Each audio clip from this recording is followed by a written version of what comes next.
Hi, എൻ്റെ പേര് ഭദ്രലക്ഷ്മി. ഞാനൊരു MBA വിദ്യാർത്ഥിനിയാണ്. എൻ്റെ വീട്ടിൽ അച്ഛൻ, അമ്മ, അമ്മുമ്മ, ചേട്ടൻ, നാത്തൂൻ, പിന്നെ എൻ്റെ പ്രിയപ്പെട്ട പപ്പിയുമുണ്ട്. ഞാൻ MBA 2ാം വർഷം പഠിക്കുന്നു. എൻ്റെ അച്ഛൻ ഗൾഫിലാണ്.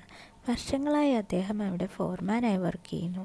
ഞാൻ സ്കോളർഷിപ്പോട് കൂടിയാണ് പഠനം നടത്തുന്നത്. ചേട്ടനും ഭാര്യയും ഡോക്ടർമാരാണ്.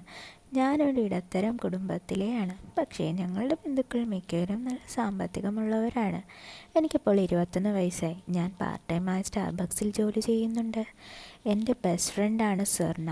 അവളെ എനിക്ക് ഇവിടെ നിന്ന് കിട്ടി എന്ന് ചോദിച്ചാൽ കറക്റ്റ് അറിയില്ല.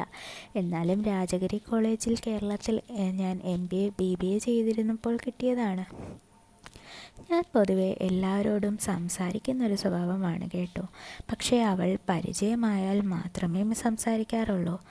എന്നാൽ ഞങ്ങളുടെ സീനിയർമാരുടെ യാത്രയയപ്പ് ഇന്നാണ് അവരുടെ കോൺവൊക്കേഷൻ ദിനം. അതിമനോഹരമായി Indian institute of management campus ഇന്ന് ഗംഭീരമായി ഒരുങ്ങിയിരിക്കുന്നത് ഞങ്ങളുടെ സീനിയേഴ്സ്മാരുടെ ഫെയർവെൽ ആൻഡ് കോൺവൊക്കേഷൻ പാർട്ടിക്കാണ്. ഇന്ന് ഞങ്ങളുടെ കോളേജിലെ അതിഥികളായി എത്തുന്നത് ബോളിവുഡ് താരം അക്ഷയ് കുമാർ, ഞങ്ങളുടെ പ്രിയപ്പെട്ട കളക്ടർ, പിന്നെ ഡാഷിംഗ് ബിസിനസ്സുകാരനായ സഞ്ജയ് രാജ് മേത്ത എന്നിവരാണ്. സഞ്ജയ് മേത്ത സാറിൻ്റെ ഫോട്ടോകൾ പല മാഗസിനുകളിലും ഇൻസ്റ്റഗ്രാമിലൂടെയും ഞാൻ കണ്ടിട്ടുണ്ടായിരുന്നു. അഹമ്മദാബാദിൽ വന്നതിന് ശേഷമാണ് ഞാൻ കൂടുതൽ അദ്ദേഹത്തെപ്പറ്റി അറിയുന്നത്. അദ്ദേഹം സാധാരണ ഇത്തരം പരിപാടികളിലൊന്നും പങ്കെടുക്കാറില്ല. ഇവിടെ വരാനൊരു കാരണമുണ്ട്. ഒന്നല്ല കേട്ടോ, ശരിക്കും 2 കാരണമുണ്ട്. ഈ കോളേജ് സ്ഥിതി ചെയ്യുന്ന 102 ഏക്കർ സ്ഥലം അദ്ദേഹത്തിൻ്റെ കുടുംബസ്വത്തായിരുന്നു. അത് കോളേജിന് വേണ്ടി വിട്ടു നൽകിയതാണ്. ഇപ്പോൾ ഞങ്ങൾക്ക് മനസ്സിലായില്ലേ? ഞാൻ പറഞ്ഞു തരാം. മേത്ത രാജകുടുംബത്തിലെ ഇപ്പോഴത്തെ 2ാമത്തെ രാജകുമാരനാണ് അദ്ദേഹം. അദ്ദേഹത്തിന് ഇപ്പോൾ 29 വയസ്സാണ് പ്രായം.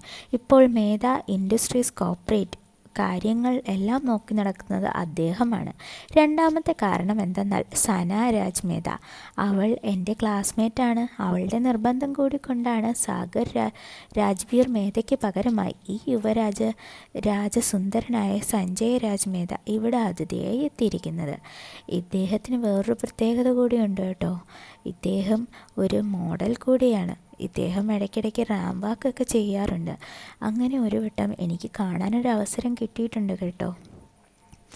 പിന്നെ എന്താണെന്ന് വെച്ച് കഴിഞ്ഞാൽ, ഇത് ഞാൻ ഇന്ന് മുതൽ സ്റ്റാർട്ട് ചെയ്യുന്നൊരു കഥയാണ്. ഞാൻ ഇങ്ങനെ എല്ലാവരുടെയും കഥ എപ്പോഴും കേൾക്കുന്ന ഒരാളാണ്. പക്ഷേ എനിക്കിങ്ങനെ സംസാരിച്ച് അങ്ങനൊരു ഇതറിയത്തില്ല. അപ്പോൾ നിങ്ങളെല്ലാവരും എൻ്റെ കഥ കേൾക്കാൻ ശ്രമിക്കുക.